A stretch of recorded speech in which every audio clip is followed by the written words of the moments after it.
and it's been fabulous. We're so lucky to have her here today. Good. Okay. So yeah, we're going live for open discussion, which is great. And yeah, we're gonna get started with Angela, who has something she wants to talk about first, and then we'll field questions and flow from there. So I'm now going to take the camera and show you guys Angela. Hello, everyone. Hello. This is only my second time doing this forum live, so bear with me. But there's something I wanted to talk to you about, and my dad used to preach to me all the time, and he really was a minister, so when I say preach, he did preach. Self-care. A lot of us take care of everyone else, and we care, and we care, and we care, and we care. So, can you stay a little bit longer? Can you do this? Can you do that? And you're like, okay, yeah. But then we neglect ourselves. By the time we get home, we're like, just let me pass out. We need to find ways, even tiny ways, to take care of ourselves. I don't get my nails done. This is my way of dressing up because I work with babies and I wear scrubs. So I like to wear the sparkly nails or the weird, as my grandson called, I was going for spring and he called them watermelons. So I got the watermelon nails, and the chances that I do get to dress up, I look like this. And it's very rare that I get to dress up. So that's my way of self-care. I go shopping, even if it's just window shopping. It's me time. It's things that I want to do for myself. So when I go and I do self-care, it's not the normal, okay, go get a massage, go get a facial, no, it's something that you do specifically for yourself. And nobody else has control over that except for you. Even if it's just coming home, drinking a glass of wine, getting in the bathtub, taking a bubble bath. I like to go to Bath and Body Works and I search around the store to find new scents. And I would go home and test them out, and my husband's like, what is all that smell? Because I have like 3 or 4 different bottles open at the same time. And it's just like sensory overload. So do something for yourself. Do something specifically for yourself. And I'm not talking about dragging your kids along or dragging the nanny kids along, specifically just for you, so you can get that and just feel relaxed and feel like I feel good. I am refreshed. I am, ready to go. I had one friend who liked doing roller coasters. So she would take herself to Six Flags and she'd just go ride the roller coaster several times, and it was like freeing for her. And what is the ride where you go straight up and just drop? G-force or something. Not me. I'm scared of heights, first of all. But she used to do those things, and it would just refresh her and would just make her feel like, okay, I'm ready to work now. I can go back to work. So I'm going to start the discussion with asking you, what do you do? Or what would you like to do for self-care? To take care of you. What do you do? I got a pedicure last week. I very rarely get those done. I like to listen to my feet. I go to the chiropractor. Yes, I have one of those. Yes. So we're going. I play piano first thing every single morning. Oh, I used to play piano. I guess being forced to play as a 11, 12-year-old, and I didn't want to do the practice, and my mom made me practice, and I just became rebellious, and I don't do this. So I still love notes, but I don't play. It's me. I like gardening. So last summer it was the best way for me to relax. Like after work, I'd just like watch them grow and water them. And, like it really calmed me down. And then summer went away, and I was like, what am I supposed to do now? So now summer's coming back, and I'm really excited to just sit out on my balcony and watch my plants. So what do you do during the wintertime? I've just cast one winter time. I don't know. Take that. You should get Just- more plants. I do, but they're not as fun as like a whole corner of like, hey, here's my journal, right? Yeah. Anybody else? What do you do? You had your hand up first. I foster cats. Oh. Look after pets. And so I don't know, something, I know it's another thing to take care of, but they give me back that energy and those emotional resources, I guess, that we need to deal with kids, and for me that's really calming. I also play video games quite competitively, so there's more competitive aggressive side there too, which also lets off that steam and resets me back to like chill. Yeah. But you know, some of you heard me yesterday when I lost my dad. I was at work and I took care of a set of twins, and having things or people to love on you during that time, and it just kind of calms you, because it was like all of a sudden I looked at my phone, I found out the news, and then both of them like woke up. I'm like, Yeah. they rarely do that anymore. And I had both of them sitting in the rocking chair, both of them just on me.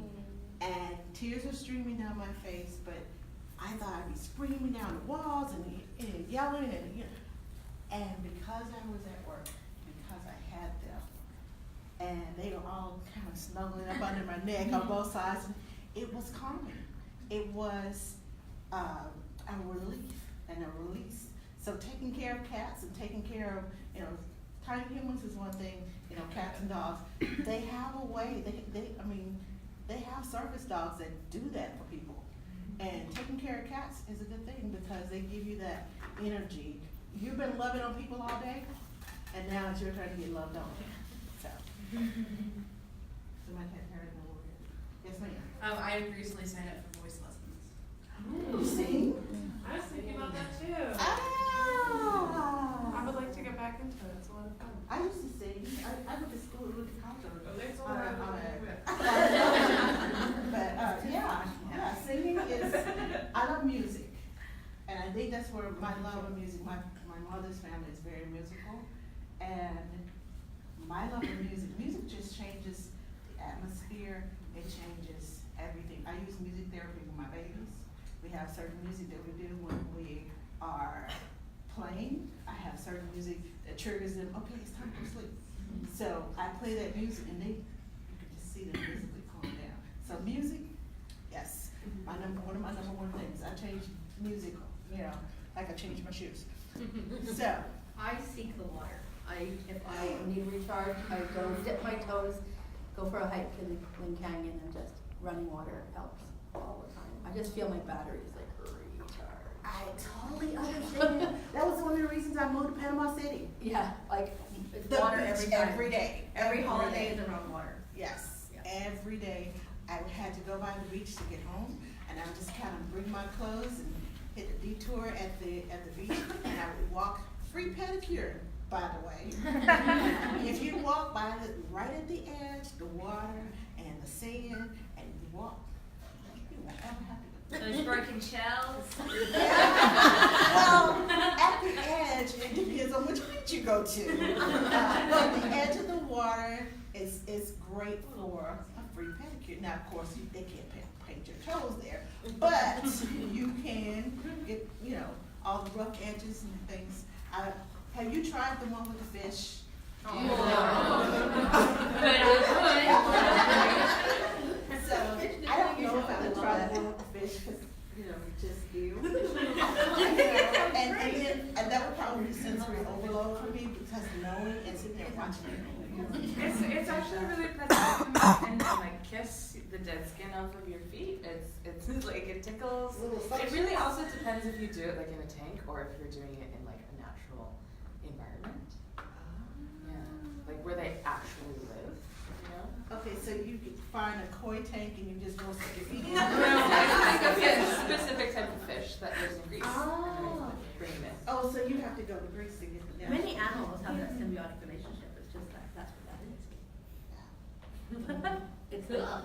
So anybody else? Self-care? I like to sit on the couch at home with no music, the lights I do off. that all the time. When my partner isn't home, I just sit on the couch in silence. Nothing, no TV, nothing. I just sit. I love it. chill alone with my thoughts. Because then I finally have time to think. I'm not worrying about the next transition or when they're going to wake up or what activity we're going to do and blah, blah, blah, blah, blah. It's just nice to just nothing. Do nothing. I get that. I know me because my dad teases me and tells me that I have adult ADD, and sometimes I tend to believe him because I can't sit still sometimes. It's hard for me to sit still. I'm always doing something, and to sit back and relax and to just watch TV. And even when I'm watching TV, I'm sitting here thinking of my next commercial that I need to do for Asinine, or I have to make sure that I'm answering people's questions, and sitting there, pause the TV. I'm always doing something. we're the same.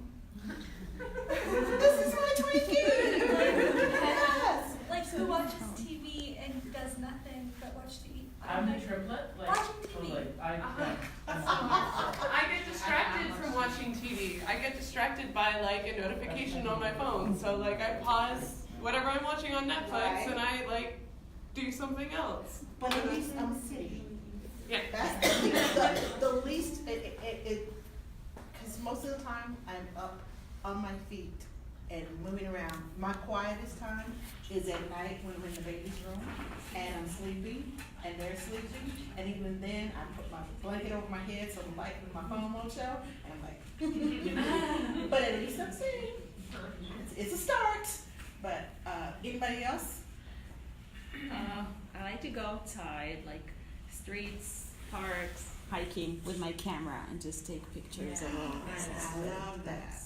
When I was going through a divorce, and I all of a sudden lost all this weight, and my doctor sent me to a psychologist, and she said, "But you need help because you lost all this weight in so much time and such a little time." And she told me, "There's nothing wrong with you.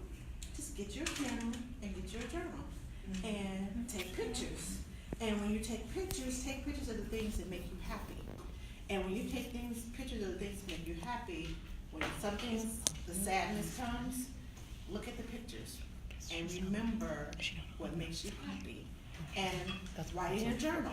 If you feel like crying, write it out. If you feel like if something happy happens, write it out." Yes, ma'am.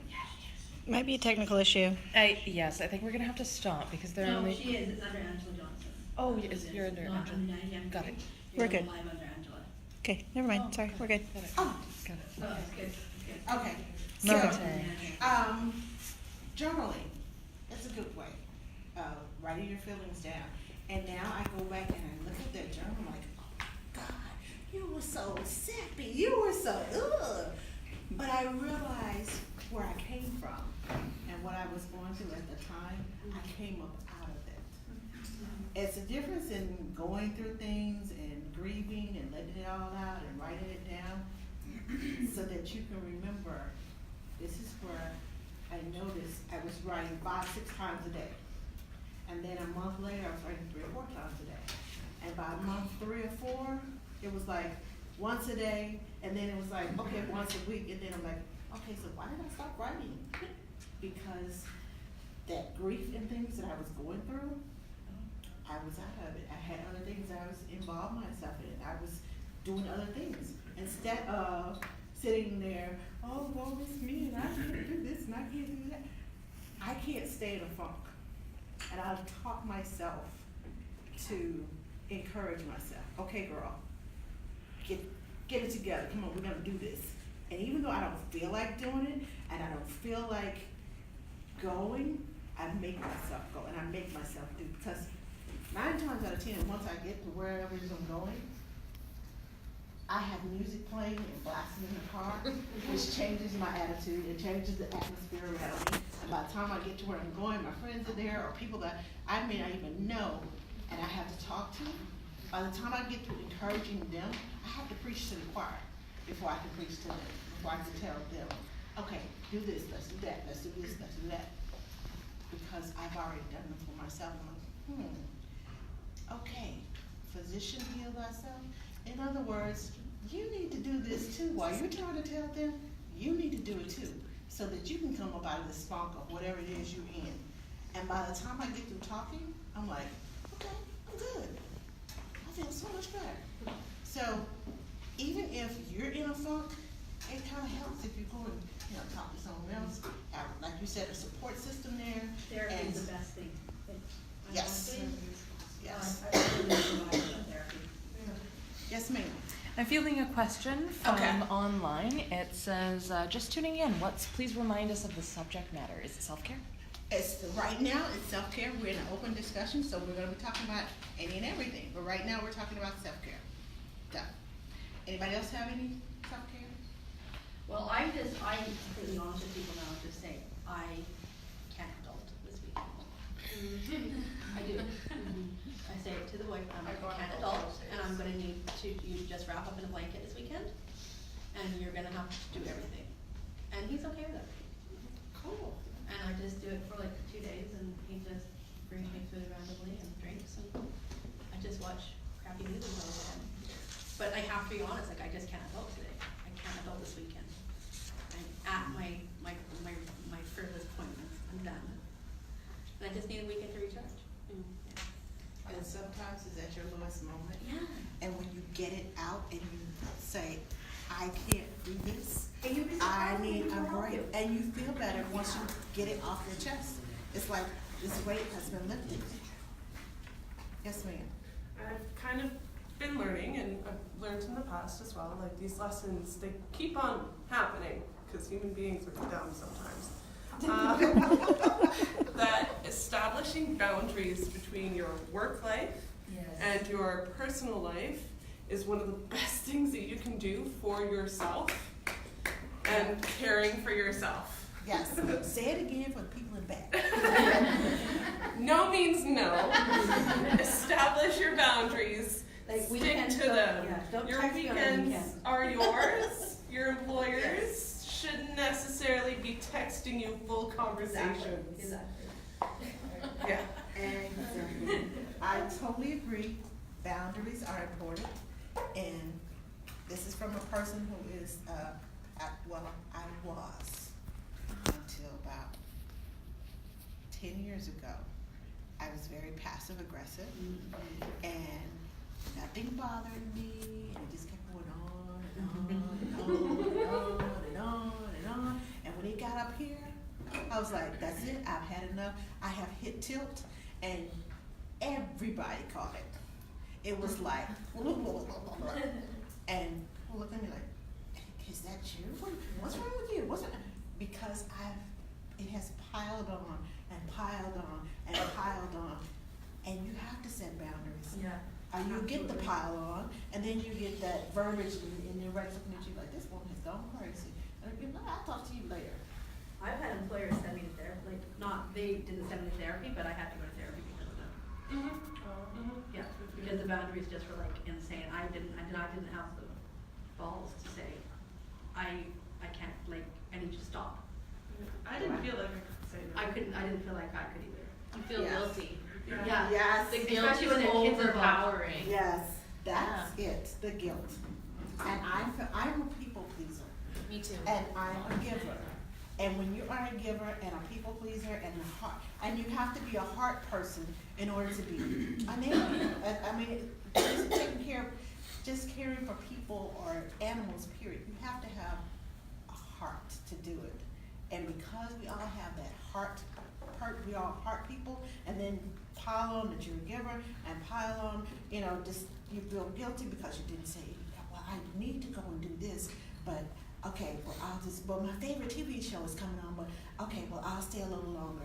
And then you're mad because you get home and you forgot to record it, and it's gonna be forever before it comes back on, and then Hulu doesn't have it yet, so then you're mad because I should have just told you. When you can just set the boundaries and just say, no, I have something else planned tonight. You don't have to tell them, I'm going home to sit down on the couch and pop some popcorn and watch my movie. You don't have to tell them that, just, I have something planned. I actually had a parent say, well, what do you have planned? And I'm thinking to myself, hello, I have a life. I am not your personal be-all, end-all. No, that's not who I am. Have boundaries. Yes, ma'am. I think that in my mind, right? But if they actually ask you, because I have pretty nosy parents, so if they actually ask you, what do you say? because I am gonna go home and watch a movie or a show. So you know what I'm saying? Just to say this stuff. If you can't say like it's none of your business. Yeah, Just so say you you're say your your own thing. thing. Would you say that? It's Or you like- just I say would like, say I have personal things to take care of. Yeah. And it is personal, and it's things you want to take care of. So lie to them, it is personal they're things. like, oh, I have plans. They're like, well, what? What are your plans? And I'm like, I like to say I have an appointment, Yeah. like whether it be with my couch It's still an appointment because your movie's coming on at 7 o'clock. And I don't want to be late. And if you keep me here any longer, I'm going to be late for my appointment. So, make it to your appointment. Yes. Anybody else?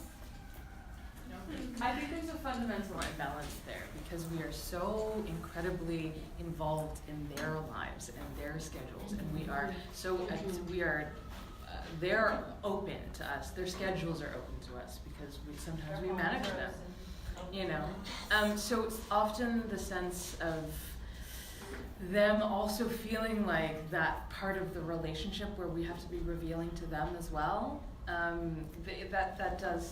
That boundary, because we cross it all the time, they feel like they can cross it coming back the other way. But yes, I agree, it's really difficult to navigate. And I have said, lied. And said that I was busy when I was not, and I've done all of that. I just sent stuff. Me too. But I you worked are for a busy. family, so I had a second job. And I gave them my days at the front of the week for what days I was working. And they were just days that I needed to take for myself because I was making myself thin. And no was not an acceptable answer. And she'd detect my pay if I didn't come in. It's obviously a bad position. But I had a fake part-time job because I needed to go home that night. Well, taking care of yourself is a job. When you're taking care of anybody, including yourself, it is a job. Because think about it, you got to do your hair, you got to do your nails, you got to take care of your personal needs. You have to cook. Yes, you have laundry. Okay, so if I don't go home tonight, I'm not going to have any clean clothes to wear to work tomorrow. So I have an appointment with the laundry. I have an appointment with a pot and a pan because I need to cook something so I can have lunch tomorrow because I don't know about you all, but I know most of my family's offer whatever is in the refrigerator you can buy and eat. But I don't eat like you eat. I don't eat, I'm not vegan. I don't eat bean sprouts and all this other stuff. I actually like, to have a little taste. I have seasonings that I use at home, and they're not full of salt. But I like Sorry. okay. But I just I have things that I like, in particular to my taste buds. You have things that you like, and they're particular to your taste buds. And they ask me, what do you want me to buy you? We're going to the grocery store. And I feel, okay, guilty for not telling them, well, buy this, and this. And sometimes I bring my seasonings from home because I know I'm not going to have time to cook, so I'll bring it from home. And they will take my stuff and use it. And I'm like, because I've probably forgotten to, put it away. But I come back and I'm like, what's up? I thought that seasoning you brought over here, it was so good. Where did you get it from? I'm like, I made it myself. I got that way back in Louisiana, and I don't just a little bit left, I can save it every week, and it's all gone. So you have to set boundaries, and whether you have an appointment or you have a second job, taking care of you is a job. And if they don't know the word no, and you are afraid to say the word no, because I've been there and I've done it, and I can't tell you how many times I kicked myself in the behind because I didn't say no. There was a time I didn't say no and I got hurt at work because I was so tired. And I got hurt at work because I missed a step and I fell down 3 steps to the bottom and I left a bruise on my hip. And I was limping for about a week. But it was technically not their fault that I was tired. I should have said no and took my behind home. So You have to think about yourself and your level of tolerance. Yes, ma'am. I feel like the key is to like implement that as early as possible. Same with like any rules with children, friendship any relationship, any boundaries is to, contracts, set it right from the beginning. Interview. So if it's a like a seatbelt rule, you wear your seatbelt. Right. Like anything that's what it is, if you implement it from the beginning, then it shouldn't be an ongoing battle. This is true. This is true. I tried now, I didn't then, but now I set my boundaries in the beginning. I was between, I was waiting on babies to be born because I work as a newborn care specialist. And I had another family, I had taken care of their babies when they were first born. And she was in the process of looking for a nanny. She said, can you watch the kids, for a couple of days a week while I finish, continue to look for a nanny? I was like, sure. So the babies were born, and I told them, I said, they're going to be born on this day because they're having a C-section. I said, once that happens, I'm no longer available during the day because I work from 7 p.m. to 7 a.m. I'm not going to be here from 9 to 6 and then go there from, no, not going to do it. Now, she wanted me to, well, can't you work? No. I know those first weeks of a baby's life, they're up. And two of them, they're up. And they're not necessarily at the same time. So I may not get sleep at night at all. And if I come back over here during the day to your 6-month-old babies, guess what? I'm not here. I'm asleep. I'm walking in my sleep pretty much because I have been up all night taking care of them. And then I come over here and then I go back there about 24 to 36 hours of that. And I'm not really sleeping. It's taking a little 15 minutes here. I'm no good for anybody, including myself. And I shouldn't even be on the road driving from one place to the next, even though you are 5 minutes apart. I should not be on the road because I have put too much on my body and I have put too much on me to even be coherent enough to take care of all these babies, to take care of your set and this set. And I can't, do we have questions? Rashida Natalie Muhammad says, healthy boundaries from the beginning, #self-care, important. Exactly. Yeah. Exactly. We're on the same page. Yes. Anybody else? Stacy Rolfe says, hey girl. Hey. Hey girl, hey. That's me. I do self-care by taking care of my car, which breaks down quite a bit because it's got a turbo and whatever. So I fix my car and I go for long drives and I do my nails. And see, that's what I like to do. I like road trips. My grandfather used to start out in Ohio and he would go up north to Michigan and he'd come back around through, how do you go? He would go through, he had friends over in Colorado, and then he would come on over here to California, and then he'd come back through and come through Texas, and then he'd come back up through Arkansas and visit us, and then he'd make his way on back to Ohio. He was gone like 6 weeks. But he just kind of, every 2 or 3 months, he would make him that was his road trip. Or he'd do it the opposite direction and go over here and visit some friends in Florida. But I think that's where I got my love for driving and for being on the road. Or two, or I'll make a day trip one time for car parks out in Tacoma. And back. I don't blame you. I have destination trips where I go and I say, okay, well, I'm gonna just go check out this town. And I'll just go and then I'll put in my GPS, what's there to do. Somebody had a question? No. Oh. Sorry, we're just communicating.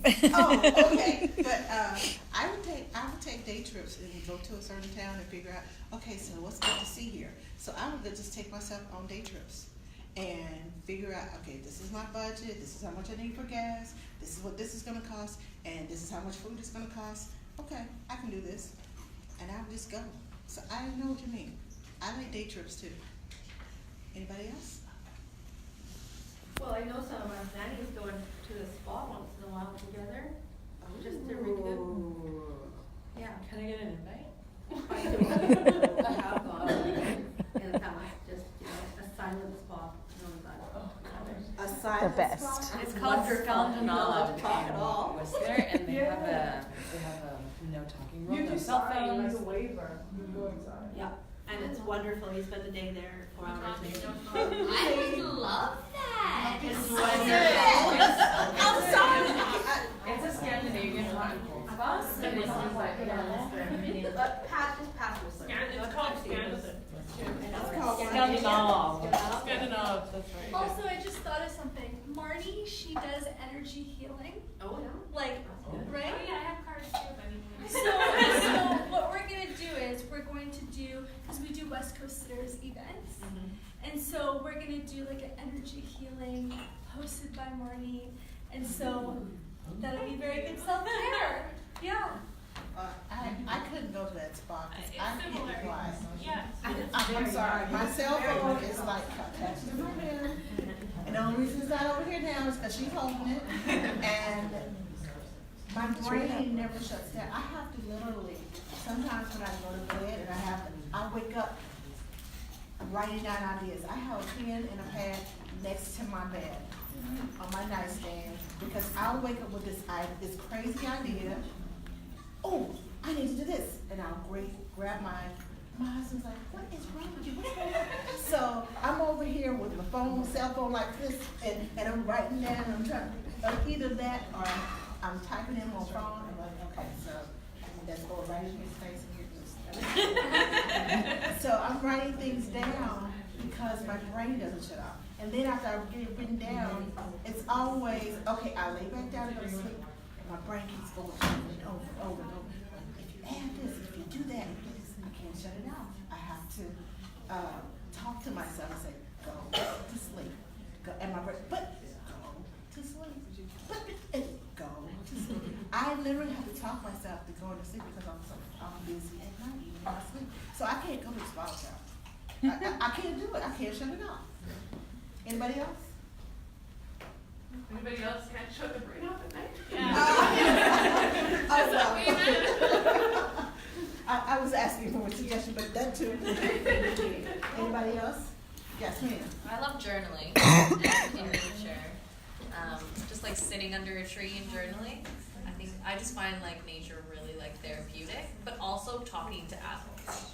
Yes. Talking to Oh my God, yes. I don't care what we talk about. If you can talk back to me, we're good. Yeah.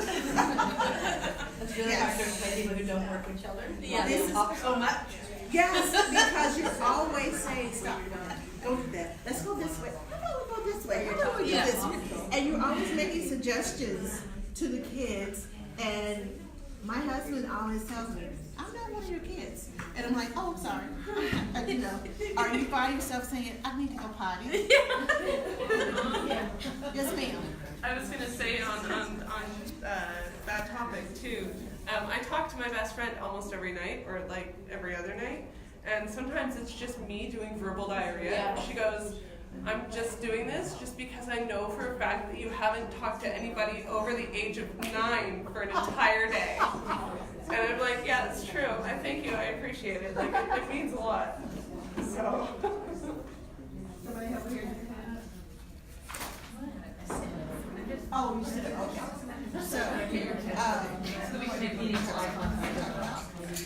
Self-care, and just see if anyone wants to talk about anything else that they want to discuss and see. Okay, does anybody, are we done with self-care? Are we done? I have something else I want to talk about. Okay. I think it's really important that we empower one another and not bring each other down, because the Facebook groups that I see are horrible. I can't go on them because the negativity just brings me down. And I just feel like, we're a really like tight-knit community, and not many people understand our career.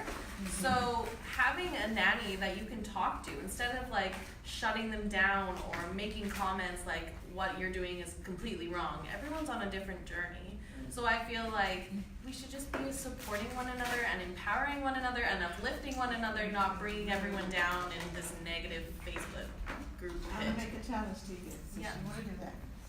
I challenge you to the love movement. I started a love movement back in September, October, because I noticed the same thing. Yeah.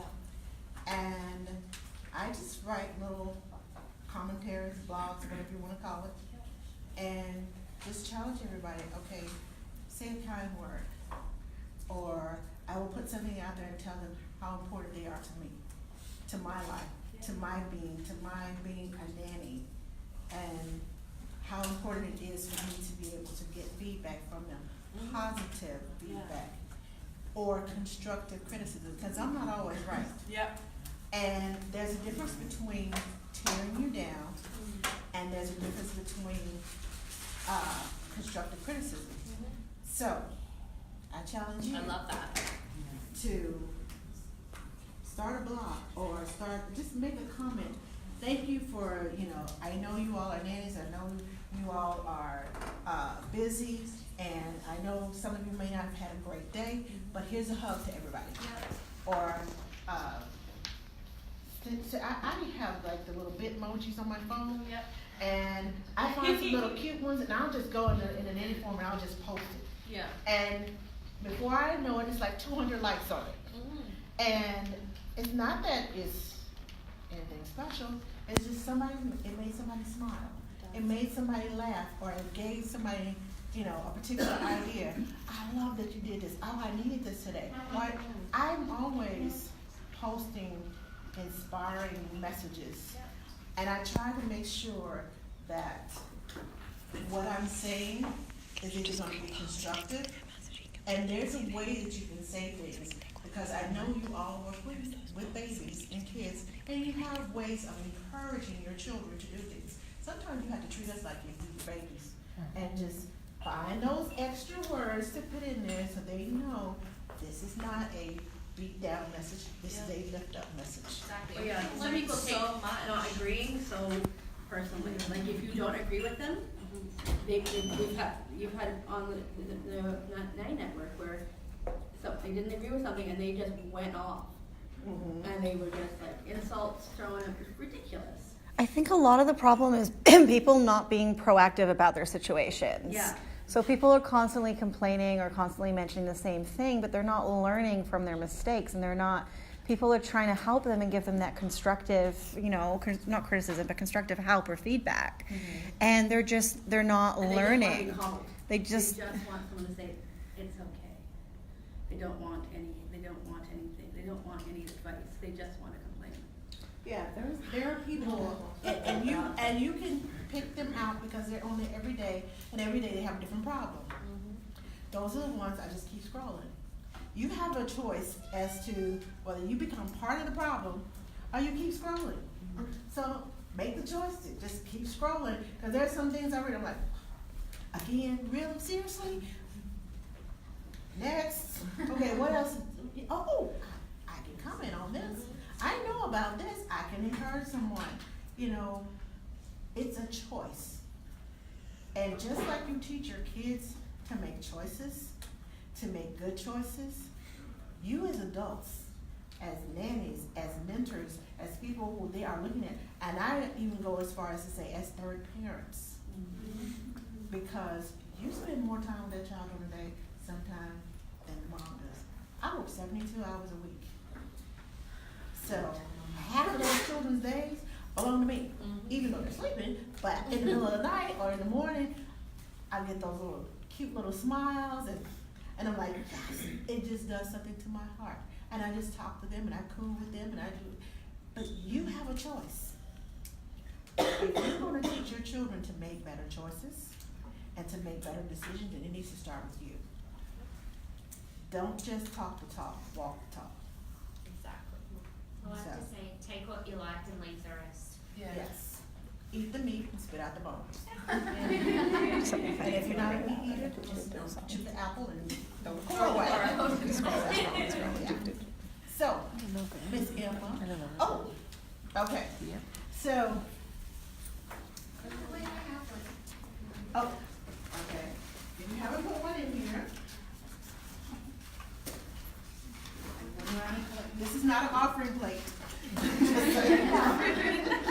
Don't take the one in this. You're in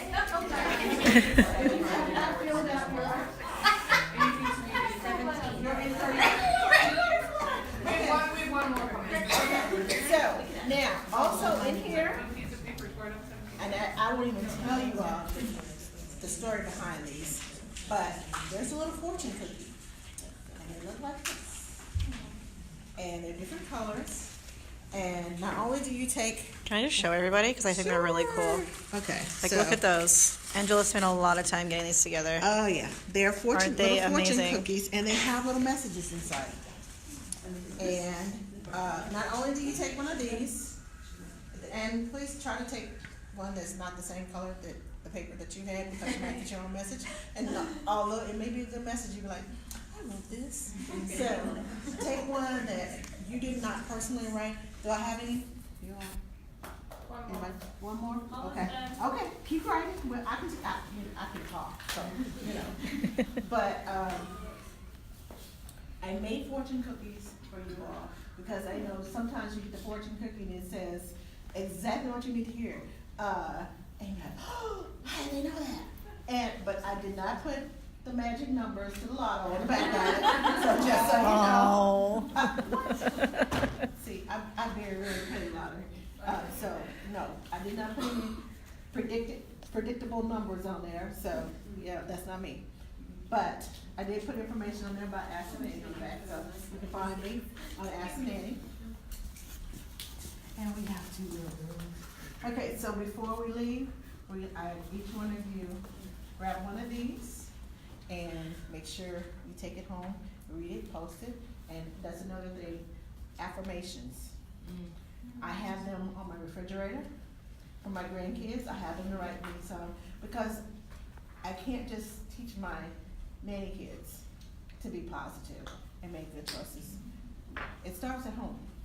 So I have my grandkids, they write little affirmations. It's on the refrigerator. Whether it's a picture that they wrote of something happy, they drew, or words, something that they want to talk about or write. It's on my refrigerator. I have words of affirmation that I have in my home office. I have words of affirmation in my bathroom across the mirror. And every time I go in there, I see them. And I always speak positivity in myself, because what you put out, what goes in is what comes out. If you put in negativity, that's going to come out of you. If you're always watching horror movies and woe is me movies, then you're going to become a woe is me person. I don't care how hard you try, oh, that's not me. It will come out eventually. But if you're putting positivity in and you're feeding positive thoughts to yourself, you will speak positive. And that's how I got through that journal. I started taking pictures of things that made me happy. And then I started sharing with other people things that make me happy. And, oh, I see you did this. You did such a great job. I started speaking into other people's lives, positivity, and it came back to me. So what you put out is what comes back. Awesome. It's great. I just wanted to see if the table in the front had anything that they wanted to discuss or anything they wanted to talk about. We're happy, you know it. You guys are happy and you know it? Awesome. And our nice faces might not show up. I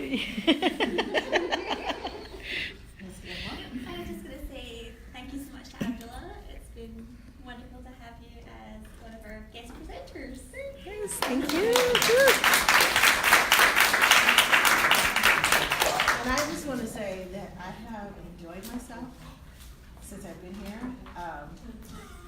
It's weird coming to another country, and I love 80-degree weather, and I'm kind of here and I'm like, oh, I'm so cold. But it was worth every chill to my body. I have enjoyed each and every one of you, and thank you for having me, and thank you for participating. And my motto, Ask Nanny, is to educate, to elevate, to encourage, and empower. Woo.